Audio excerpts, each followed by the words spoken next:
Assalamualaikum warahmatullahi wabarakatuh. Waalaikumsalam warahmatullahi wabarakatuh. Alhamdulillah wa syukurillah. Innal hamdalillah nahmaduhu wa nasta'inu wa nastaghfiruh wa na'udzu billahi min syururi anfusina wa min sayyiati a'malina. May yahdihillahu fala mudilla lahu wa may yudlilhu fala hadiya lahu. Allahumma sholli ala Muhammad wa ala ali Muhammad. Rabbi shrah li sadri wa yassir li amri wahlul 'uqdatam min lisani yafqahu qawli. Amin ya rabbal alamin. Allahumma sholli ala Muhammad wa ala ali Muhammad. Bunda-bunda yang saya hormati, yang saya takdimi, Azizah Community, alhamdulillahirabbil alamin. Puja dan puji syukur kehadirat Allah yang hingga kesempatan kali ini limpahan nikmat dan karunia Allah tercurah pada kita semuanya, sehingga kita dipertemukan dalam keadaan sehat walafiat. Salawat dan salam semoga tercurah pada junjungan kita Nabi Agung Muhammad sallallahu alaihi wasallam beserta segenap keluarga, kerabat, sahabat, dan para pengikut setianya, insya Allah termasuk kita semuanya. Bunda-bunda yang saya hormati, kita belum tentu lebih baik dari orang lain, dan orang lain belum tentu lebih buruk dari kita. Sekalipun mungkin dari luarnya, dari pandangan mata kita, kita menganggap kita itu lebih baik, atau orang itu nggak baik gitu. Itu kan dari luarnya, tapi dalamnya kita nggak ngerti persis siapa orang yang lebih baik. Maka Allah berungkap di surat An-Nisa ayatnya 49. Surat An-Nisa ayatnya 49, Allah berungkap, alam taro ilal ladzina yuzakkuna anfusahum balillahu yuzakki may yasha'u wa la yuzlamuna fatila. Tidakkah engkau memperhatikan orang-orang yang menganggap dirinya suci? Tidakkah engkau perhatikan orang-orang yang menganggap dirinya baik? Tidakkah engkau perhatikan orang-orang yang merasa dirinya unggul, merasa dirinya lebih dari yang lain? Kalau di sini dikatakan suci saja, tapi maknanya kan banyak. Merasa lebih ini, lebih ini, lebih ini. Pokoknya aku itu the best, ya, paling top di antara yang lain. Dalam kurung orang Yahudi dan Nasrani. Jadi yang punya karakter seperti itu hanya orang Yahudi dan Nasrani sebenarnya, yang merasa dirinya paling hebat. Sebenarnya Allah mensucikan siapa yang Dia kehendaki, dan mereka tidak didolimi sedikit pun. Jadi dalam arti suci di sini adalah Islam. Kalau yang di Nasrani itu suci di sini adalah Islam. Kamu mau bilang apik sekalipun, tapi kalau kamu nggak Islam, itu bukan orang yang bersih.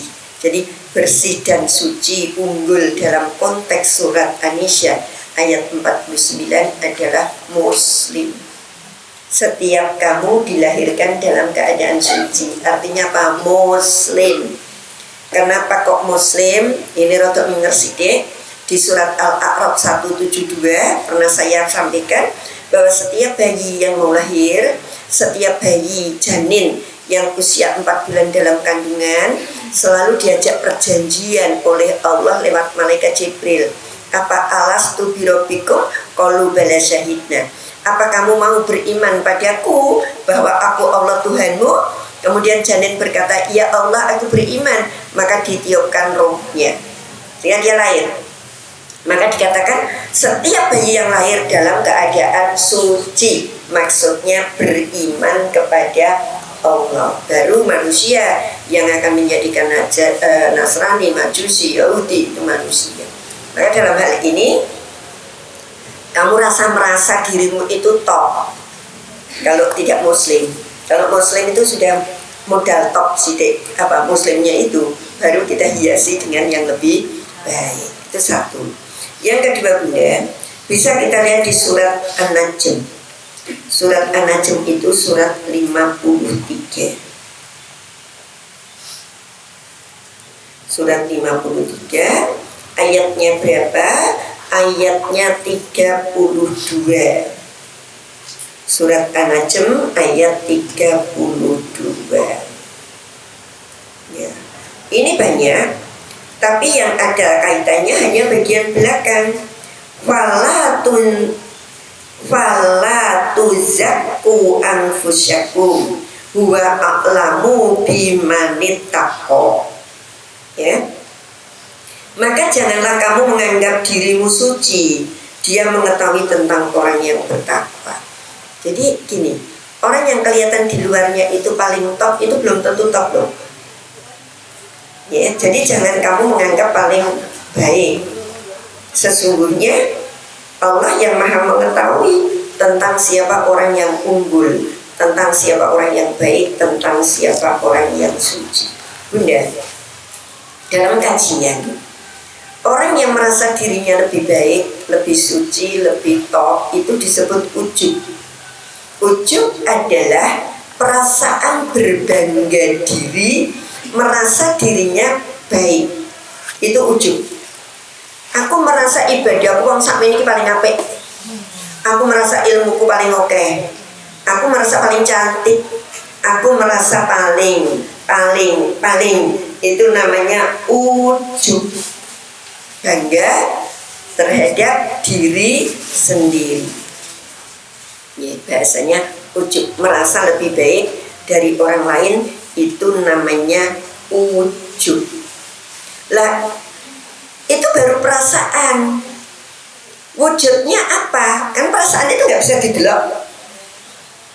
Kita ke masjid, toleh, mekenani paling apik dekku. Itu nggak usah diomongke, tapi dibatin. Mekenani paling apik dekku. Itu udah ujub. Tapi nggak ada orang ngerti. Nah, ngaji kayak gini, wah kelambinya paling keren dekku. Itu ujub. Ya, ketika diterangkan ini paling pinter aku, itu ujub. Tapi itu perasaan. Nggak ada orang ngerti. Orang yang pinter nggak perlu diomongin. Kalau merasa dirinya paling. Lalu implementasinya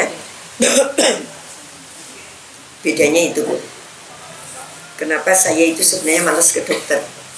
Karena dokternya paling bilangnya banyak istirahat, kurangi bicara, dan itu bisa. Tapi udah 2 kali, Bu. Ini cerita aja, 2 kali. Yang pertama dengan anak, ya udahlah.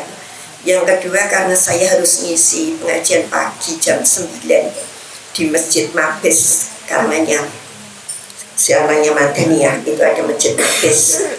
Mabes itu bukan markas besar. Mabes itu singkatan Masjid Besar Ali, sumbangan dari Timur itu pasti.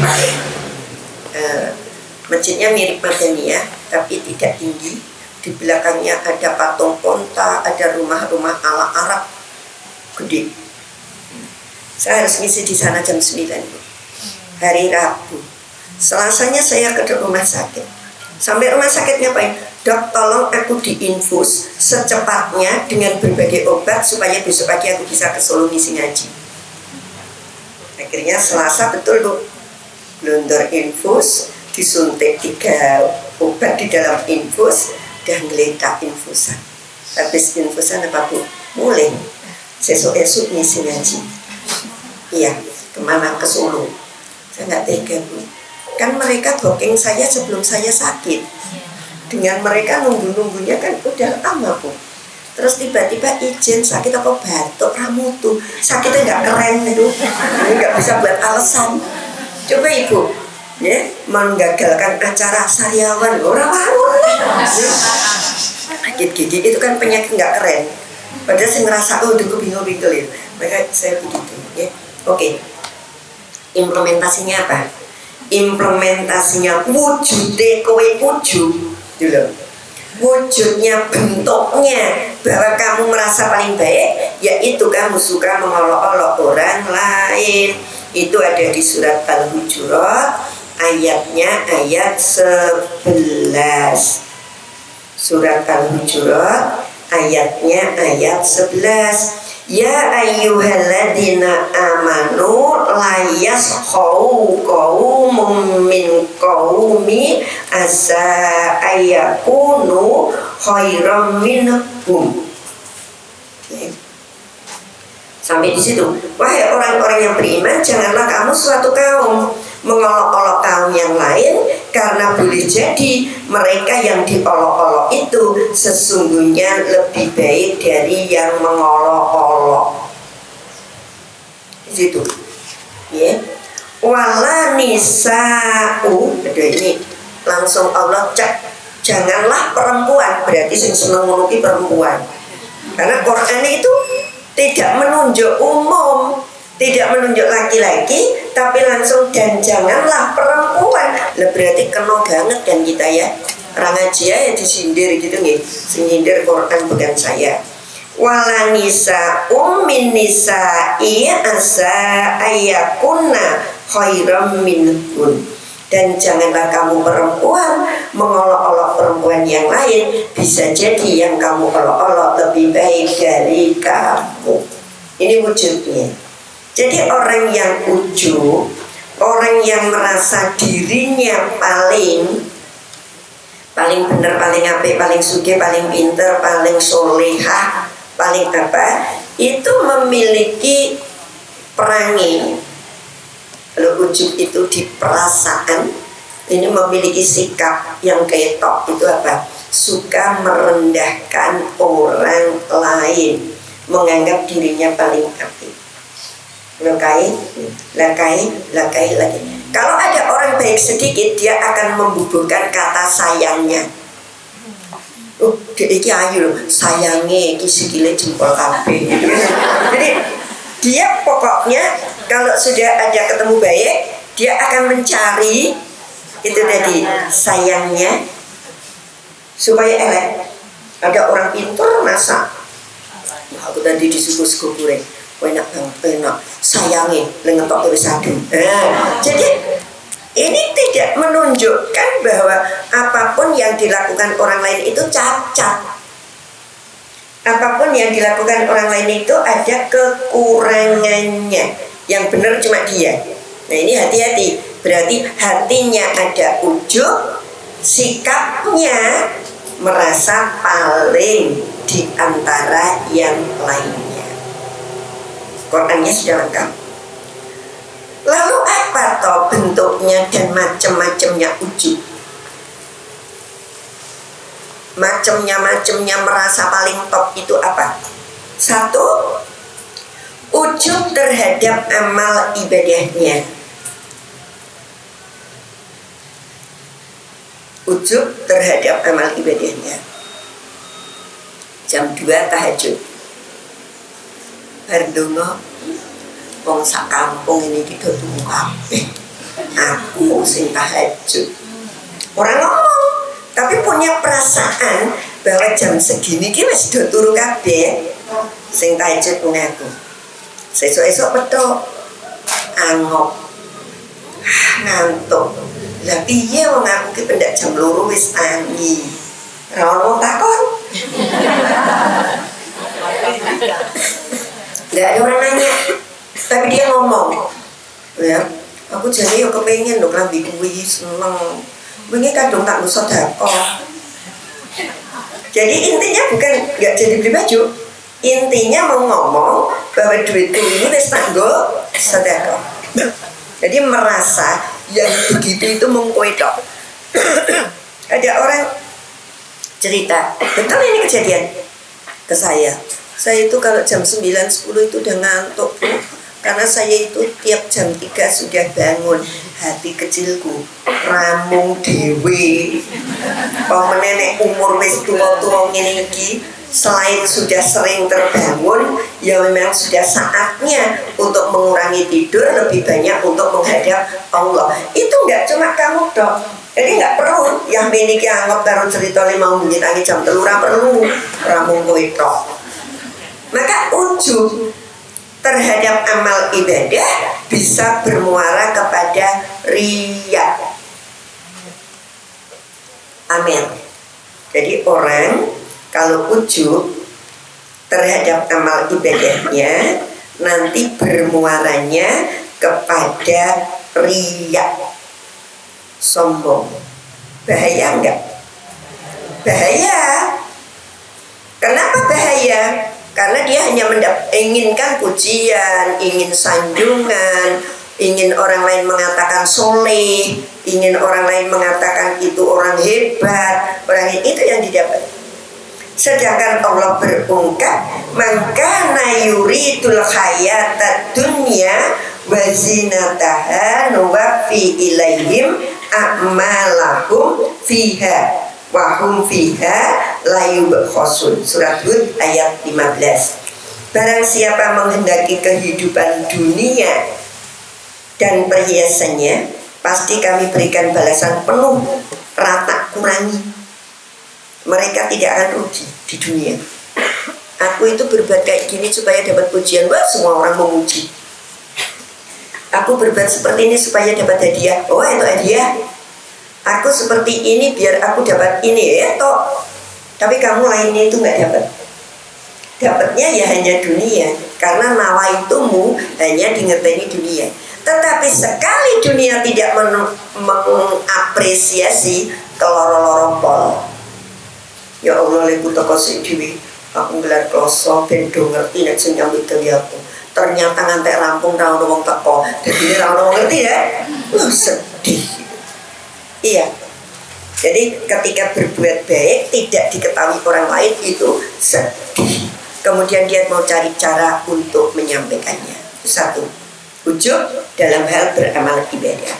Jadi riya suaranya. Yang kedua, ujub terhadap pengetahuan yang dimilikinya.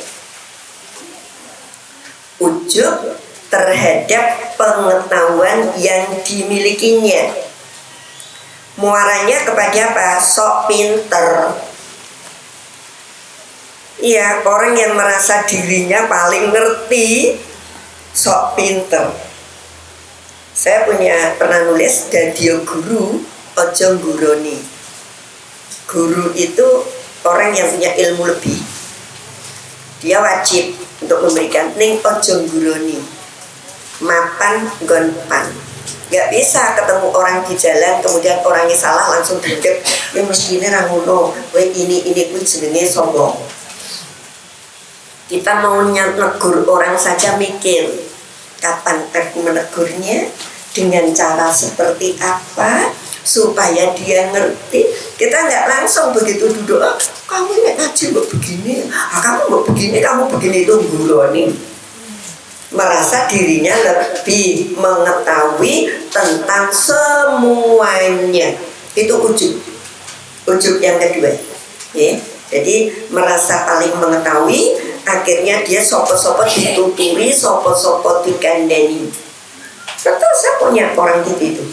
Tadi ketemu nengok orang sakit. Pertama dia pada si sakit, dia ngomong begini, daripada diem saja itu dipakai pikir, introspeksi diri, banyak berdoa, itu pilih. Terus anaknya yang nunggoni itu didekati, Mbak sabar, terus ibunya dikandani yo, gue nek wayahe salat kon gini. Mbak kuwi kok bojone panjenengan sing sampun kuwi wis alamat merasa paling merasa paling top, paling pintar.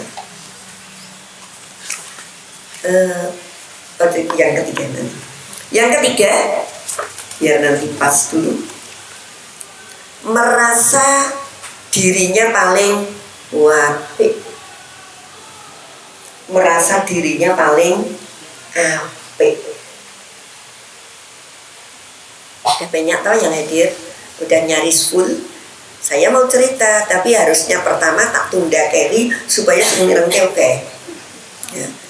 Yang ketiga ini merasa dirinya amalnya, kalau tadi ibadah itu ke Allah. Kalau amal itu sebenarnya umum, tapi ketika niat lillah menghadirkan pahala. Beda ya.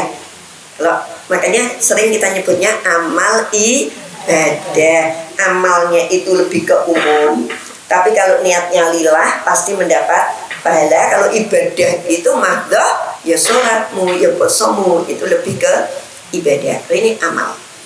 Makanya amal itu ada amal baik, amal buruk. Tapi kalau ibadah ya apa ya ibadah itu apa mau ibadah wis. Ibadah kalau amal masih perbuatan. Satu ketika, ini berarti cerita nek satu ketika itu dongeng. Satu ketika yang sudah pernah mireng dongeng saya yang ini mudah-mudahan lupa. Jadi tak ingatkan sekarang.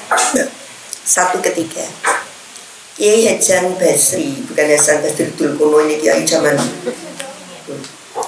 Kiai Hasan Basri itu melakukan satu perjalanan. Nah, ketika Hasan Basri sampai di tepi pantai, di bawah pohon yang rindang, kayak lagu ya, di tepi pantai, di bawah pohon yang rindang, dia melihat seorang pemuda duduk dengan seorang perempuan. Perempuannya bersandar di pundaknya pemuda dengan begitu dekat dan mesranya. Dan seorang laki-laki duduk dengan seorang perempuan. Perempuannya ini sudah teler, bu, ngantuk, capek, tepar, mbuh lah bosone apa. Dan dia tertidur di pundak laki-laki. Nah, laki-lakinya ini kemudian memiringkan badan, menyerahkan dadanya yang bidang supaya le tidur luwe kepenak. Kalau cuma di sini kan rapenak, nek di sini kan penak gitu. Di sampingnya ada botol. Yang botol ini masih ada kertas ini tulisan merek sebuah minuman keras. Botol di sini. Hasan Basri begitu mendekati itu, wajahnya nggak seneng belas, ketok kalau ilfil, ketok kalau nggak suka pada pemuda yang mesra dengan seorang perempuan di sampingnya minuman keras. Apa yang ada di benak Hasan Basri? Pasti gue mau mabuk sih, teler. Setelah mabuk kesadaran tidak penuh, maka dia ambisen. Ketika dia harus mesra dengan seorang wanita, tapi mesranya tidak berlebih, sekedar tidur di pundaknya. Nah, saya tadi udah bilang itu di tepi pantai, itu di bawah pohon yang rindang. Tiba-tiba bu, tiba-tiba sekonyong-konyong nggak bilang-bilang, itu ada ombak gede. Ketika ada ombak gede itu ada perahu nelayan yang kecil, terombang-ambing parah. Padahal isinya 6 orang. Kan kalau melaut itu biasanya satu kapal kecil berapa orang nanti dibagi gitu. Ada 6 orang. Karena gelombangnya begitu gede, kapal nelayan isi 6 orang itu tadi numplok. Bosone jenengan apa pokoknya numplok. Jempale. Bahasa Jawa ini luwih. Dijenenge tiba gak salah. Ya, jempale gitu. Iya, tapi kalau kita kepleset ya tiba. Ini ke tempat tidur kegelundung. Jadi nggak bisa dipaksakan jempalik tadi dan kegelundung ya iso gitu ya. Itu Jawa itu luar biasa. Ya sudah bu. Terus si pemuda tadi meminggirkan kepala ibunya, langsung dia lari nyemplung di laut itu, menyelamatkan nelayan-nelayan yang tadi sudah nggak karu-karuan coyone wis ijo mati. Alhamdulillah qadarullah dia berhasil menyelamatkan 5 orang. Jadi digandeng-gandeng langsung ini 5 orang minggir. Setelah 5 orang ini selamat, pemuda tadi bilang, wahai Kiai, tadi ada 6 orang yang tenggelam. Yang 5 alhamdulillah sudah bisa selamat karena izin Allah. Tolong bagian kamu tinggal 1. Bahasanya ini loh, aku 5 kayak siji PN. Kiai ini nyemplung, tapi tidak berhasil membawa 1 orang yang tenggelam tadi. Padahal pemuda ini sudah 5. 1. Setelah nggak berhasil, Kiainya bilang, maafkan aku pemuda, aku tidak bisa membawa 1 orang yang menjadi korban hari ini. Oh ya sudah kalau tidak bisa. Kiai, enggak, saya tahu dari awal Mungkin Kiai tidak suka dengan sikap saya. Kiai tidak suka dengan apa yang kulakukan. Sehingga dari awal Kiai memandangku saja sebelah mata. Kiai memandangku saja acuh tak acuh. Kiai, ketahuilah saya adalah anak yatim yang sejak kecil sampai besar hanya digedeki oleh ibu saya. Hari ini saya melakukan musyafir perjalanan jauh dengan ibu saya. Jadi perempuan yang tampak muda dan cantik tadi ibu saya. Mengapa perempuan itu masih kelihatan sehat, muda dan cantik? Karena ibuku orang rekoso yang nerimo. Rekosonya itu yang bikin sehat. Wong rekoso iki mah nyambut gawe apa-apa bendina dadine sehat. Iya. Tahun 2009 saya haji dengan orang yang berusia 82 tahun, namanya Mbah Ayati. Mau lempar jumrah Mbah Ayati di depan karena sudah sepuh banget. Rumangsane kole mlaku rindik-rindik dadi sing mburi iso, ternyata melayu. Bareng ditekoni, Mbah Ayati omahe ngendi? Sangu banyu. Sangu banyu ki ngendi? Kemusuk ngulon. Kerjaane nek esuk apa macul ning sawah. Pantes. Jadi saya bilang rekoso tadi karena ibuku orang yang rekoso, orang pekerja keras sehingga awet sehat. Tapi ibuku orang yang taat, yang qanaah, yang rimo, yang tidak pernah ngersulo dengan takdirnya Allah. Itu yang membuat ibuku tampak awet muda karena tidak pernah ngoyo. Tapi ketahuilah Kiai, perempuan ini ibu saya. Apakah salah kalau saya sebagai anak laki-lakinya memeluk ibunya, menggendong ibunya sebagai bentuk pengabdian saya, sebagai bentuk pembalasan saya terhadap ibu saya yang sekian lama melindungiku? Sekarang giliran aku yang melindungi beliau. Melongo Hasan Basri. Kiai, ketahuilah, di jalan tadi aku menggamit ibuku, ngerangkul kenceng bersyarat. Tiba-tiba ibuku tertunduk karena merasa haus. Aku bingung karena nggak ada tamber, nggak ada apa-apa yang dengan itu. Maka aku cari dan aku hanya menemukan botol ini. Botol ini aku bawa ke sumur, aku cuci bersih, kemudian aku ambil air sumur untuk minum ibuku. Kiai, apa aku salah ketika aku hanya menemukan botol itu dan sudah aku bersihkan dari segala bentuk arak, dan kini aku pakai untuk mengambilkan minum ibuku? Maka saat itu Hasan Basri tersungkur dengan perasaan malu yang luar biasa. Yang tadinya dia merasa paling top, paling hebat, dia sedang berhadapan dengan pemuda bejat, pemuda yang gak ngerti apa-apa. Ternyata mohon maaf, Kiai Haji Hasan Basri jauh dari amalnya sang pemuda. Pagi itu pemuda menunjukkan betapa baktinya kepada ibunya, betapa giginya. Yang sewu karena kewajiban laki-laki menafkahi ibunya, mengambil minum itu tadi bentuk menafkahi ibunya. Dan yang terakhir, dia adalah orang yang ringan hati untuk menolong orang yang membutuhkan. Bunda, terkadang kita melihat sebelah mata, kayak aku dungan, nggak bener, oke, dia aku dungan kira bener, aku ngerti. Tapi belum tentu dia lebih jelek dari kamu yang kudungan. Cuma yang tidak kudungan juga tidak boleh berkata, aku ra kudungan sing penting atiku apik, sapa kondo. Ora lemu ngalem dhewe gitu nggih. Nah, kudungan itu syariat dari Allah. Bersih dan tidaknya hati itu ikhtiar kita untuk membersihkan hati. Jadi jangan ada kalimat ra kudungan ra apa sing penting atine resik, ora ono ngerti. Yang kudungan jangan merasa kamu paling baik dibanding yang tidak kudungan. Kamu jangan merasa diri kita paling baik. Di masjid depan rumah saya itu, kalau jam-jam 9 gitu, ada simbah-simbah Saya kalau mau bilang simbah-simbah wis tua ya stop bedek to nek simbah-simbah tua ini nggih. Dia jualan godhong gedang dilipati.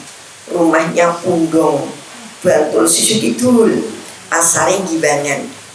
Tapi nggak tahu kenapa jam 9 itu mesti tekan masjid nunggu. Wudu, duha, habis itu tasin dewi. Ya, banter. Sembuh. Bener kok apa banter gitu.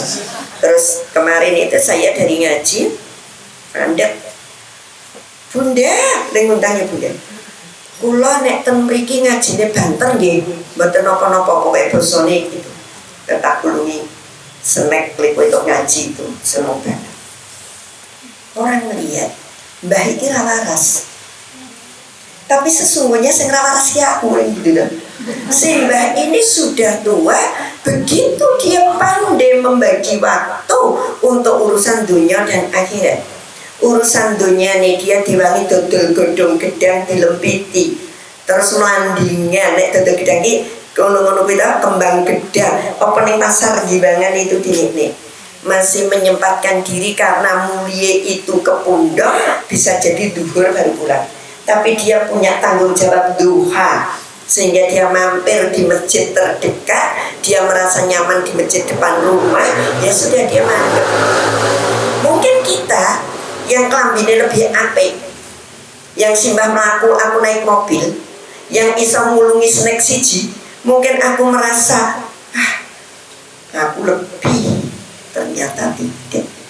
Simbah itu insya Allah pikirannya nggak pernah kotor karena sing dijak komunikasi yang godhong gedang wae gitu. Kalau saya kan bisa ketemu kono kayu wonge pikirannya kotor. Jauh dari iri hati karena lingkup dia memang yodoran duwe apa-apa sing arep diireni. Gitu. Kemungkinan rasa syukurnya lebih gede karena beliau itu bisa maem sedina wis bersyukur, kita pengen opo wae.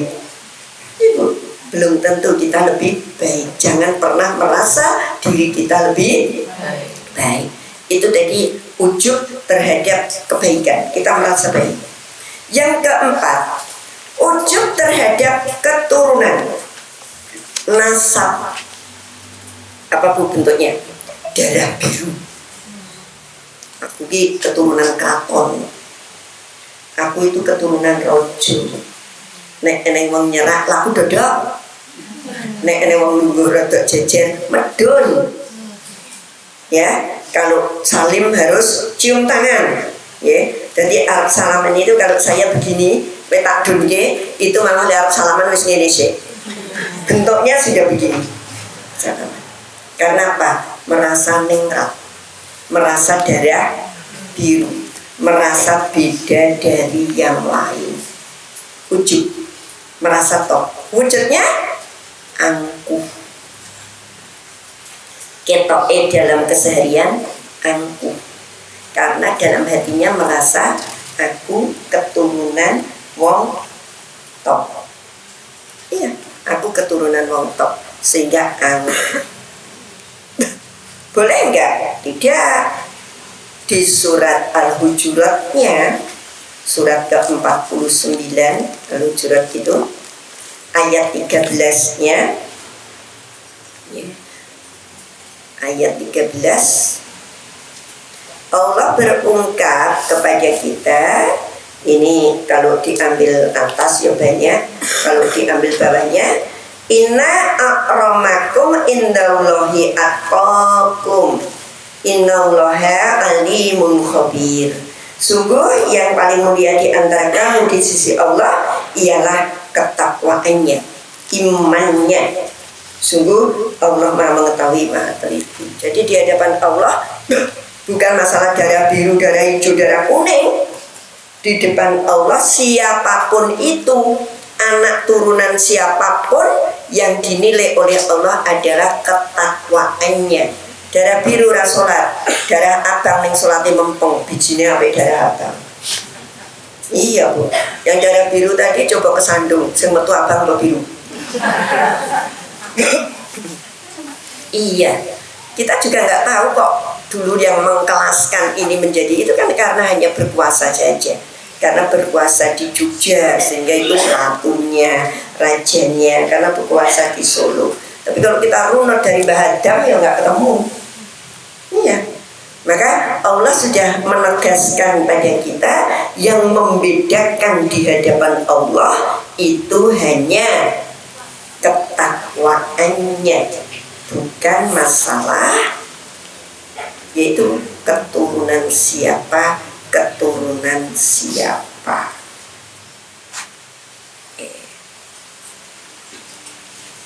Jadi jangan merasa paling itu, ternyata setelah diurai banyak sekali. Kemudian yang kelima, adalah ujub terhadap kecantikan atau keperkasaannya. Kecantikan atau keperkasaannya.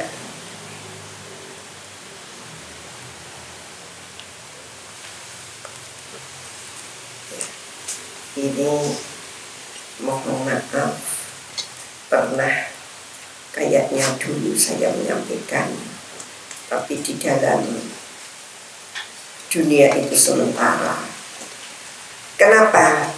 Cantik dan keperkasaan tidak boleh kita sombongkan, kita ujubkan, karena semua yang ada di dunia itu akhirnya binasa. Banyak ayatnya, surat Al-Hijr, surat Al-Ankabut, surat Muhammad, surat Al-An'am, ya banyak sekali, besok di materi sendiri. Tapi yang pasti binasa. Orang yang cantik, yang imut, yang gembil, Masya Allah, sesuai dengan perjalanan waktu, pelan-pelan hilang. Makanya bunda-bunda itu kalau piknik yang tidak boleh lupa apa, Bu? Kacamata hitam untuk nutupi kerut matanya. Jadi nggak usah kesalahan kecantikan. Yang paling cepat menghilangkan kerut apa? Kacamata. Ya mangkate kerutan wes sesok fotonya rawo kerute yo. Ini semua pakai kacamata, dan kacamata hitamnya apa, Bu? Gede.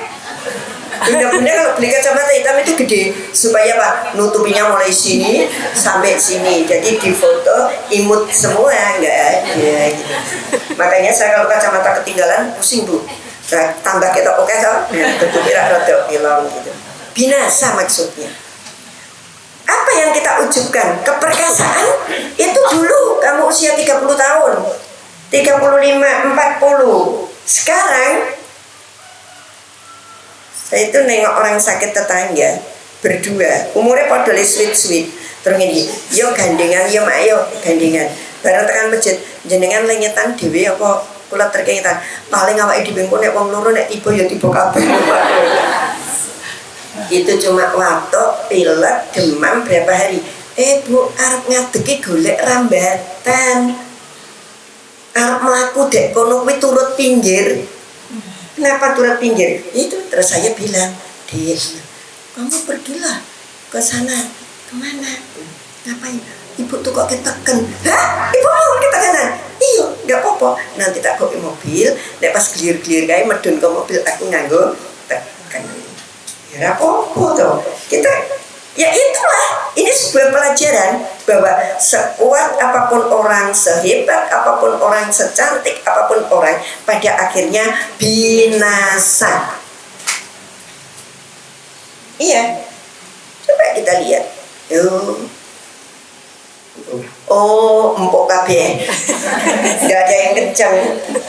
Saya enggak ini, yang sini empuk kabeh. Oh iya, perutku itu nggak terlalu gede misalnya, tapi lera gede kenapa melotrok? Karena sudah turun. Oh, ininya sudah ini harus diakui bahwa manusia itu binasa. Maka apa yang kamu ujubkan? Merasa paling cantik, malah ketemu orang paling cantik gitu, ternyata suatu saat baru sebulan ketemu sudah beda. Oh, dia jatuh, dari jatuhnya itu dia cacat. Oh, cepetnya. Lihat orang yang kuat, ternyata malah raiso popo, stroke. Padahal tadinya kita tahu dia itu wah kuat kemana-mana, stroke-nya nggak ngomong-ngomong, mau tahu-tahu malam tidur paginya nggak bisa bangun. Ada nggak kayak gitu? Banyak. Ini apa yang diujubkan, semuanya akan berhenti, semuanya akan habis. Jadi ada 5 tadi: ujub terhadap amal ibadahnya, ujub terhadap pengetahuannya, ujub kepada kebaikan dirinya, ujub terhadap keturunan atau nasabnya, dan terakhir ujub terhadap kecantikan, kekuatan, keperkasaan dirinya. Nggak boleh. Bunda, lalu dari mana toh akar munculnya ujub itu? Kalau tukang masak ya biangnya ujub itu apa toh sebenarnya? Yang marah-marahi kok menungso itu akhirnya punya pengen, wow ini aku gitu. Itu apa toh? Adalah rasa cinta terhadap diri sendiri yang berlebihan. Rasa cinta terhadap diri sendiri yang berlebihan.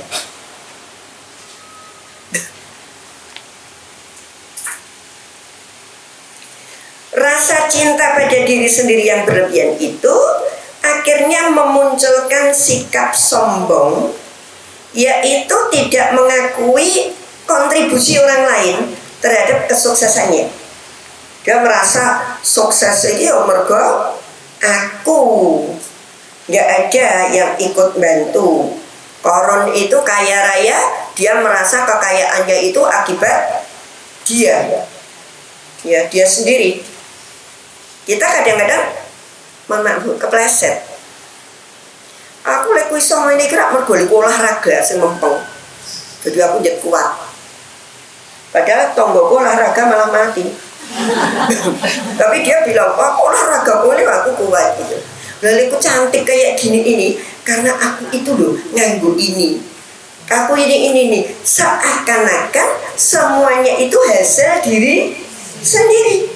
Maka Allah dalam satu surat pendek Ar-Rahman 78 ayat, Allah mengingatkan kita 31 kali dengan kalimat nikmat mana lagi? Fabi ayyi alai rabbikuma tukadziban. Maka nikmat dari Tuhanmu yang manakah yang engkau dustakan? Mendustakan nikmat itu bukan kufur nikmat. Mendustakan nikmat itu rangakoni nek kuwi datange dari Allah. Dusta, ngumpetin. Ya jadi bukan beda. Dusta itu bukan tidak bersyukur, ya. Wah, nikmat mana lagi dari Tuhan yang kau dustakan? Berarti wong ora tau bersyukur. Enggak, mendustakan itu tidak mengakui. Itu tadi loh. Wah, aku itu loro.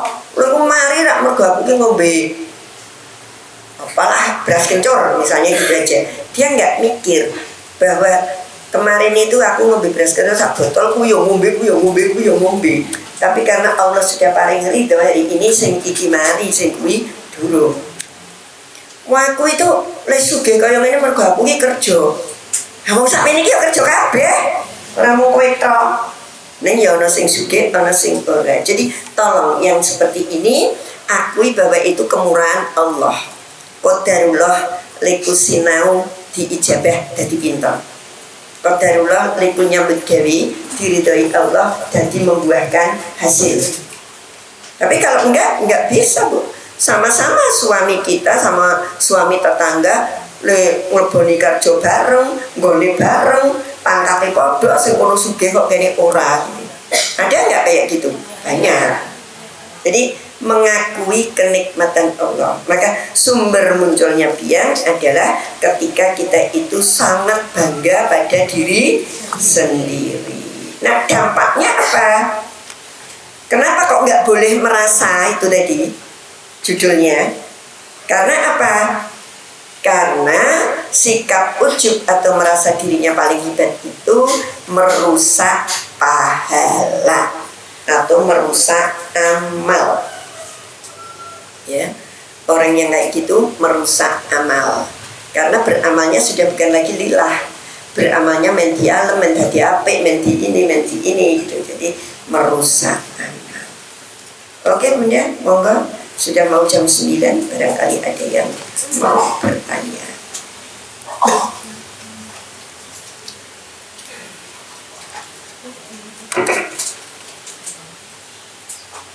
Alhamdulillah amin. Itu tadi tausiah untuk sama-sama kita dengarkan. Masih ada waktu yang cukup untuk sesi selanjutnya yaitu tanya jawab. Mungkin untuk 2 penanya dulu, monggo silakan yang berkenan menyampaikan pertanyaannya. Yang 1.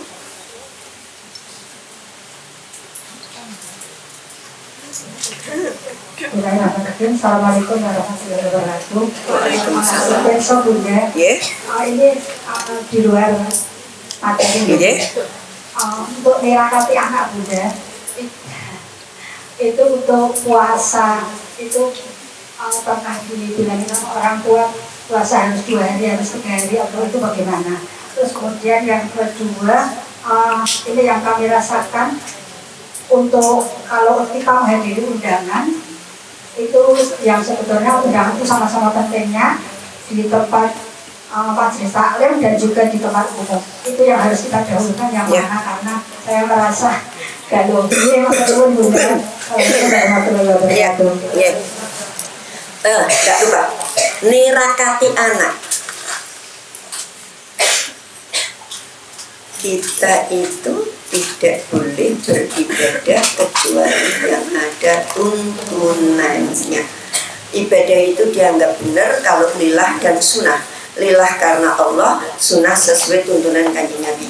Tidak ada tuntunan poso sedina, 2 dina, 3 dina, 4 dina, 5 dina, poso wetone, poso geblake, itu enggak ada. Kecuali itu barengan. Kok barengan? Poso sedina lah ngopo pas barengan Senin, ya aku poso Senin. Kan sedina toh? Poso sedina ki apa coba? Senin, Kemis, Arafah, 10 Muharram, nek dijual sedina. Perkara kita kemudian gandengin dengan 9 itu karena ada tasyuannya. Itu namanya poso sedina. Poso 2 dina apa? Itu Tasua dan Asyura, sama karo 10 Muharram. Poso 3 dina ayam upit. Tanggal 13, 14, 15. Tidak ada tuntunan poso sedina 2 dina untuk anak ini. Nah, terus bagaimana untuk anak kita?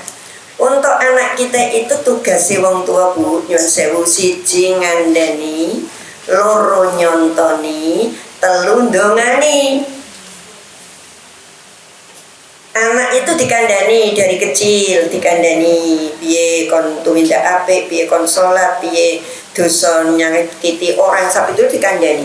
Ngandani dengan apa? Ud'u ila sabili rabbika bil hikmah, dengan cara yang bijak, dengan cara yang hikmat, alon-alon. Dek, nek karo wong tuwa itu mbok prematur sareh, alon. Lah ini, lah nek wong tuwa kuwi wis sok ragu. Kadang-kadang gini. Contoh elek ya anake dhewe. Ibu, wong tadi aku udah bilang kok wis lupa meneh. Kula dhewe ngono. Dek, lah waktu kamu kecil itu, kamu itu tanya meneh. Tanya meneh. Ning ibu ora tau ngelokke ngono kuwi lho. Apa kita itu kalau anak kita atau cucu kita nanya, lek dilitekon meneh, terus kita bengok, dilitekon ora tau. Dengan sabarnya kita kasih tahu. Lembaran aku saiki tuwa, mau tekon meneh ibu kok mau dikandani kok ya saiki wis lali. Nah, saya tuntun cara yang hikmat itu tadi. Ya. Ini pernah kok saya sampaikan. Dek, ayo toh ibu diantri nonton film. Filmnya apa? Saya jawab, wah aku nggak seneng Bu film itu. Ya sudah nonton toh. Bareng waktunya pas sini. Ibu itu sering masak sing ibu nggak seneng lakoni sing ibu nggak seneng nonton sing ibu nggak seneng tuku barang sing ibu nggak seneng, supaya apa? Nyenengke anak ini. Saiki gilirane anak ajar nyenengke wong tuane. Nek pun ngoten niku nyet ngene, nek ngono ibu ra ikhlas dhisik. Iki tak ajari nek anakmu do ngono kuwi. Ya Bu. Bukan ibu nggak ikhlas, tapi ibu nggak ingin punya anak yang durhaka. Jadi masalahnya bukan ibu nggak ikhlas, Cuma ibu tidak rela nek anake durhaka, makanya selalu ada ini gitu Bu. Coba tunjukkan ke anak, berapa deret perbuatan kita lakukan yang kita itu nggak seneng blas. Iya, wong kita itu masak yang tidak kita senengi sering kok. Iya, dek dimasak apa? Masak ini aja Bang. Aduh, padahal aku kira seneng. Masak. Engko ibune terima apa ya? Tempe siji ceret itu rampung gitu ya. Itu. Terus apa dikira kalau siang jam 1 jam 2 enak-enak istirahat? Metok sekolah ki seneng. Iya saya bilang gitu Bu. Mbok kira ya, ketika ibu duduk manis ngobrol karo kanca terus HP-ne muni twing, Bu jemput. Ngono iki aku seneng. Enggak. Gitu Bu. Nah, ini bukan gimana-gimana, anak harus tahu supaya anak bisa menghargai apa yang dilakukan orang tuanya. Itu loh Bu. Masalahnya bukan ikhlas gak ikhlas, tapi ini etikat baik orang tua untuk mengajak anaknya tidak durhaka. Anaknya biar ngerti gitu ya. Jadi tidak usah dengan poso yang ini yang itu. Sholat niku dituturi, nomor loro dicontoni. Ora usah ketak-ketek anak ikon sholat. Nomor 1 awake dhewe sholate sing apik. Pelan-pelan tirokke. Nah, terakhirnya dongani lah di dalam sholat itulah nanti kita mendoakan anak kita habis sholat salam dongake. Curhat ke Gusti Allah. Apapun diomongke. Iya. Supaya apa? Ya ini bentuk tirakat kita untuk anak-anak kita. Coba ibu dua anak 5 ngono pas tahajud ya 5-5-nya disebut jenenge. Dulu saya ingat gitu ketika masih punya ibu gitu ya, ditanya oke yang tanya putune 18 diapal ke 18 sing gede dhewe wayahe njuk jodoh dongake ben itu jodoh, sing nomor 2 wayahe golek gawean dongake ben itu gawean, sing nomor 3 lagi arep kuliah goleke ben itu sekolah sing genah. Ini kan kita cukup dengan doa seperti itu. Ngaten nggih? Ya. Pertanyaan kedua apa tadi? Menghadiri undangan. Saya dapat undangan 2. Siji layat, siji dagang manten. Ora undangan ya. Layat itu undangan mendadak harus diprioritaskan. Mendadak tapi prioritas. Aku itu undangan siji mangkat pengajian, siji PKK. PKK kampung, siji pengajian. Siji pengajian nomor 2. Ya apalah pertemuan apa. Nggak usah pusing-pusing. Lihat aja. Lebih manfaat mana? Ya. Lebih bener mana? Lebih baik mana?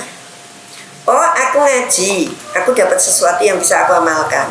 Oh ini aku nggak dapat. Oh ini aku itu ini enggak lah, nanti yang paling banyak itu yang dipilih. Yang dipilih layak karena jago manten. Kalau waktu ini bisa diatur dengan baik, loro-loro ini diangkati. Jago manten ora kudu ngantek rampung, layak ya ora kudu ngantek rampung. Tapi ande waktu ini mung siji, pilih layak. Kecuali manten itu kamu berperan. Kita dadek ke among tamu dan sing among tamu ki mung loro. Aku karo bojoku ngene ya. Nek lorone karo kuwi ya ben kuwi gitu. Terus ada takziah. Ya sudah, kita takziah dulu. Pertama itu tidak mungkin terulang kembali takziah. Yang kedua itu ada pembelajaran untuk kita mati. Ada nilai sedekah, nyolatke. Ada nilai berbuat baik, menghibur orang yang susah. Orang yang keselipan sung layat oke merasa terhibur. Ini nek mantu sing teko oke nyata undang kok. Teko oke mau diundang gitu ya. Layat kan enggak diundang, tapi datang itu berarti dia dicintai. Dia disenangi oleh kanca-kancane. Jadi ini menjadi penghiburan. Nah, dipilih seperti itu. Wah, aku PKK gini nih. Saya cerita tadi dengan Bu Nining. Saya itu batuk, ramari wong diselingi batuk udah itu ada kalau 9 hari. Tiba-tiba anak saya itu WA, mama masuk ICU. Mama itu mertuanya. Lah kalau mertuanya ini tinggalin yang udah anakku, dia mlebu ICU kan sing repot anakku. Terapi kalingan putu, kalingan macam-macam kan Bu. Ya sudah tak aturi, aku mau ke Jakarta. Akhirnya saya ke Jakarta Bu. Hari Akad itu pesawat kereta ke Jakarta Amelepol. Akad yang lainnya itu balik kono. Jam 11 masih ada satu tiket luxury. Bareng ngaji tak koyak dan tak. Kan tinggal satu tadi. Akhirnya Nawa itu bismillah numpak gerobak saya itu ke Jakarta berdua dengan anak perempuan saya. 2 perempuan di Jakarta numpak mobil. Berangkat dari sini jam 12. Habis sholat duhur. Anak saya bilang, sebelum jam 4 jangan minta mandek ya, Mam. Ya, wis aku rapi pipis wis nganti jam 4. Ya, Bu. Terus sampai jam 4. Ya. Terus sampai mana? Brebes sana. Anda. Setengah jam tok ke toilet, dia pop mie. Aduh, nek kowe pop mie aku jajan aku nih. Ya, makan apa adanya wae ben cepet. Terus naik lagi. Kita semboyan lagi. Nek rumbar maghrib larap mandek. Soalnya kita nanti mau jamak dengan Isya. Kenapa jamaknya tidak di rumah anak saya? Wong ki nek wis ketemu anakku tuh biasanya cerita ngeciprik kalau gitu lari sholat, enggak mau. Pokoknya belajarlah nek arep namu malah sadurunge tekan nggone sholat wis beres. Jadi nek ketemu salaman, cipika-cipiki, disuguh ngobrol, tanggung jawab sudah enggak ada.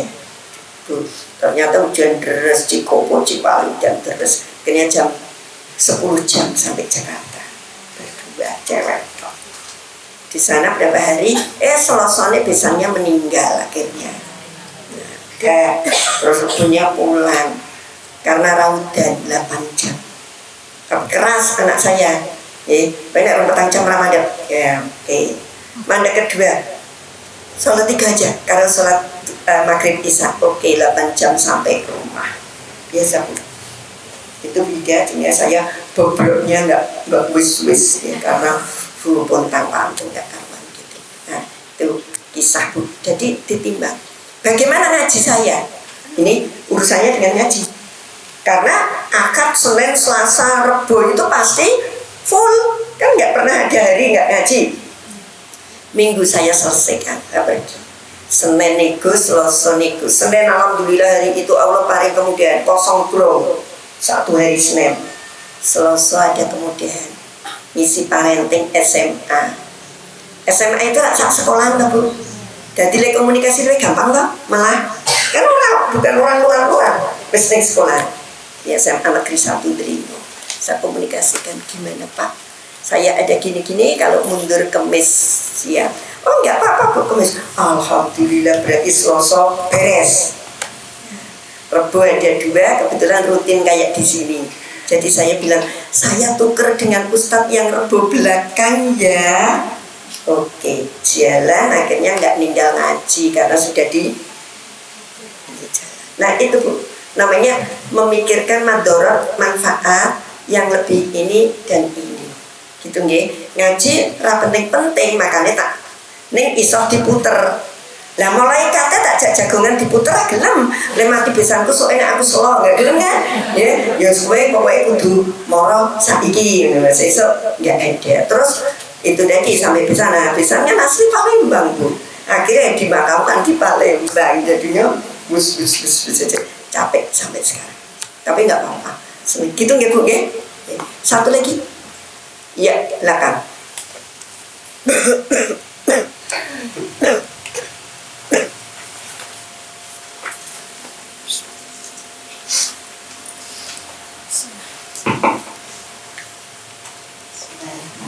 Assalamualaikum warahmatullahi wabarakatuh. Waalaikumsalam warahmatullahi wabarakatuh. Terima kasih sudah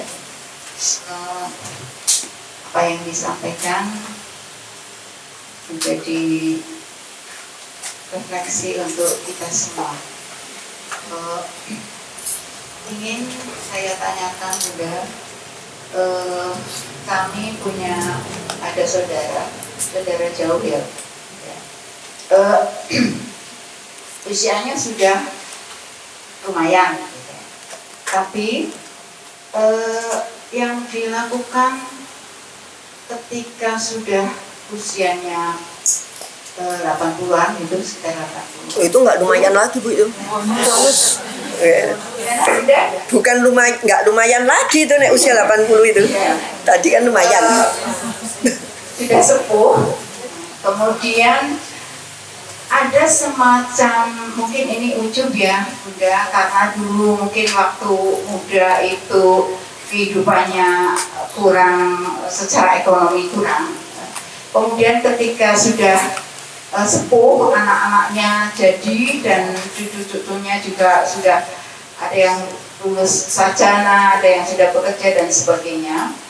Itu ketika kumpul-kumpul yang disampaikan itu, meskipun dalam satu keluarga itu yang disampaikan itu kok hal-hal yang dulu kita seperti ini, dulu dia ngenyek sama kita, katakanlah sekarang dia seperti itu, kita seperti ini. Jadi ada semacam perbandingan yang disampaikan. Menurut saya ini, saya nggak respect dengan model-model seperti ini ya. Kemudian juga itu disampaikan dalam media sosial, meskipun hanya pakai WA, kan udah sepuh gitu, pakai WA, ini anak saya, ini dan sebagainya, cucu saya dan sebagainya. Nah, apakah ini suatu bentuk ujub yang modern? Kemudian langkah kita sebagai orang yang masih saudara, masih keluarga gitu, seperti apa? Terima kasih Bunda. Assalamualaikum warahmatullahi wabarakatuh. Oke, gini Bu, supaya kita juga terbebas dari salah, kita tidak mengeklaim dia buruk dulu, ya. Kita langsung ngeklaim, oh dia ujub, oh dia sombong, enggak, nanti enggak, kita malah kecipratan juga karena kita sudah di framing untuk menganggap dia buruk. Kita pakai yang enak-enak aja dulu. Kalau ada yang enak, kenapa kita pilih yang nggak enak kan gitu ya? Itu bentuk rasa syukur. Saking senengi, saking bersyukuri. Kalau pepatah berakit-rakit ke hulu, karena kalau mendengar ceritanya dulu randuwe, dulu ini, kemudian sekarang sukses. Nah, dia cerita itu sebagai bentuk rasa syukur, ngetoke, ya, ngetoke, bersyukur karena keluar dari berbagai kesulitan. Yang kedua, kenapa saya berpikir seperti itu? Karena Allah berungkap, wa amma binikmati rabbika fahadis, dan terhadap nikmat Tuhanmu jangan engkau sembunyikan. Jadi ini bentuk dia mensyukuri nikmat karena dhisik rekoso saiki penak. Kita yang penak-penak dulu, pokoknya ben iki ning ora framing mindsetnya enggak ini ya. Ya, yang kedua, itu mengandung nilai motivasi dan pendidikan. Uangnya aja gampang menyerah, aja gampang nglokro. Nek wong ra duwe iki ora sak jeke dadi ra duwe. Tapi dunia yang sementara dan binasa itu contone iki lho, awake dhewe sak omah iki dhisik melarat saiki sugih, sing kae dhisik sugih saiki ra duwe. Boleh kan Bu? Memframing diri kayak gitu. Ya, mindset kita menjadi kuwi ngajari biar kita nggak gampang putus asa. Kadang ada orang sekarang kerja mati-matian hasilnya putus asa. Tapi ini diberi, ya, diberi kayak contoh nih, eneng wong mangke sugih saiki ra sugih, sing awake dhewe mangne rekoso saiki. Nah, saya aja sok gitu Bu. Ya Allah, aku dhisik arep sekolah numpak Bu Nining, numpak sepeda ontel we goncengan karo koncone. Kenapa saya Bu Nining sing tanggane dadi mudeng gitu nggih. Bu Nining, Mbak Ella gitu. Aku sok Jatinong tekan SMA Muhammadiyah 1 goncengan we sepeda ontel. Ya saiki kok kon mlaku ngeluh, ora lah wong aku saiki duwe iki. Itu bentuk rasa syukur mengingat yang dulu ketika kita rekoso. Cuma karena ini sering diucapkan dan yang diajak ngomong ki wonge padha. Yang kemarin wis ngerti saiki akhirnya menjadi risih. Bagaimana sikap kita? Ya kita ingatkan selama kita bisa. Ya, kita dengan bahasa yang tidak menyakitkan, tapi kita ngomong bude atau pakde gitu. Saya itu juga ikut seneng loh, putra-putrane panjenengan itu saiki sukses. Ning karena sedulur wong bedino nggih pun ngerti ora usah diceritake. Itu nggih, jadi kita beri masukan ora otok ceritane iki jane aku iki yo ngerti wong iki sedulure atau rada diantem sithik. Budhe wong niku sawang wang sinawang. Kathah to sing keliyatane niku mboten duwe jebule simpenane. Ning nggih enten sing glamor jebule disebuti sithik wae ora duwe komplit. Atau mungkin lebih gak mau nyelentek nendang gitu ya. Wong urip niku sejatine mboten enten sing mboten duwe masalah kok Budhe. Sing nika ketoke sugih jebule yo duwe masalah, sing nika ora duwe yo duwe masalah. Lah awake dhewe ngeten iki yo duwe masalah, mungkin sudah selesai. Tapi framingnya tetap baik. Nanti kita takut kalau kita malah hatinya menjadi juga kotor karena melihat perbuatan yang tidak baik. Ngoten nggih, terima kasih sudah jam 9.12 menit. Untung aku raning titi. Tak nggongi joli bulan depan. Aku ngepres. Bukan hadir. Hadir. Karena 9:30 saya di Jalan Wonosari pengajian manten. Ya, sana undangannya Bunda jam 9 nganggo maca Ar-Rahman toh aku ngono. Nganggo baca ini toh iya. Aku jam 9 baru dari Sokmoko Jalan Wonosari mudah-mudahan tekan gitu. Jadi ini tak kunjungi seperempat jam ning bulan depan pas. Pas ya, bukan nggak datang, cuma jamnya pas. Terima kasih, kurang lebihnya mohon dimaafkan. Bila taufiq wal hidayah. Assalamualaikum warahmatullahi wabarakatuh.